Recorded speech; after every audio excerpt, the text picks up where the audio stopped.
আজারবাইজানের বাকুতে চলছে ২৯তম বিশ্ব জলবায়ু সম্মেলন। প্রথম পর্বের শেষ দিন আজ।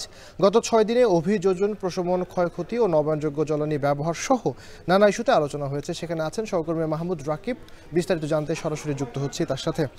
রাকিব, গত কয়েকদিন ধরে আপনার প্রতিবেদন দেখছিলাম এবং সেখানে আমরা দেখেছি যে জলবায়ু নিঃসরণে মানে কার্বন নিঃসরণের জন্য সবথেকে ক্ষতিগ্রস্ত যেই দেশগুলোর মাধ্যমে বাংলাদেশ সহ ক্ষতিগ্রস্ত দেশগুলো হয়, সেই দেশের প্রধান যারা রয়েছেন তারা মূলত এখানে উপস্থিত হননি। আপনি একটু বলেন যে সেই ব্যাপারে সবশেষ খবর কি?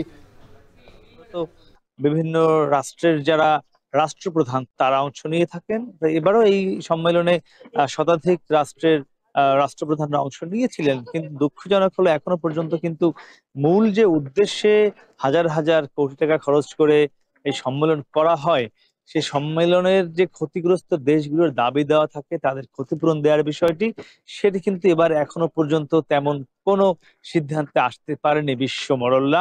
বিশেষ করে আপনি জানেন যে এবার আরো যেটি সবচেয়ে আম ক্ষতিগ্রস্ত দেশগুলোর জন্য হতাশাজনক বিষয়, সেটি হলো যেই দেশ এই জলবায়ু পরিবর্তন কিংবা পরিবেশের যে বিপর্যয়, পরিবেশ ধ্বংসের জন্য অন্যতম দায়ী, যুক্তরাষ্ট্র, চীন, রাশিয়া, ভারত, এইসব দেশের রাষ্ট্রপ্রধানরা কিন্তু এবার এই সম্মেলনে অংশও নেয়নি, যদিও তাদের প্রতিনিধিরা নিয়েছে।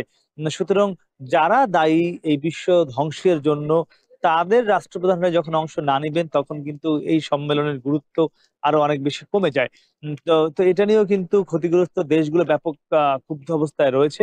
এবং এর পাশাপাশি এবছর যারা পরিবেশ কর্মী রয়েছেন বিভিন্ন দেশ থেকে, আপনি জানেন যে এই সম্মেলনে প্রায় ৮০,০০০ থেকে ১,০০,০০০ পরিবেশ কর্মী অংশ নিয়ে থাকেন। তো তারা কিন্তু মূলত গতকাল থেকে বিক্ষোভ শুরু করেছেন এই পরিবেশ ধ্বংসর যাতে আর না হয়, যারা যারা ধ্বংস করছে তাদের বিরুদ্ধে, এবং যে উপাদানের ব্যবহারের কারণে পরিবেশ ধ্বংস হচ্ছে। আপনি জানেন যে ফসিল ফুয়েল থেকে শুরু করে গ্যাস কিংবা কার্বন নিঃসরণ কমিয়ে আনার দাবিতে নানান ধরনের উম, বিক্ষোভ গতকাল থেকে শুরু হয়েছে। সেই বিক্ষোভ কিন্তু আজও চলমান রয়েছে।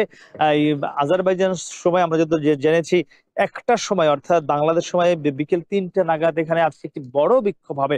সেই বিক্ষোভ থেকেও কিন্তু আজকের এই বিভিন্ন তাদের দাবি দেওয়া জানানো হবে। আপনি জানেন যে এই যে পরিবেশ ধ্বংসের জন্য অন্যতম একটি উপাদান হলো তেল। সেই তেলের কিন্তু অনেক বেশি উৎপাদন হয় এই আজারবাইজানেই, এবং এই যে শহরে সম্মেলন হচ্ছে সেই সম্মেলনের আশপাশেই কিন্তু অনেক বড় বড় তেলের উৎপাদন কেন্দ্র রয়েছে।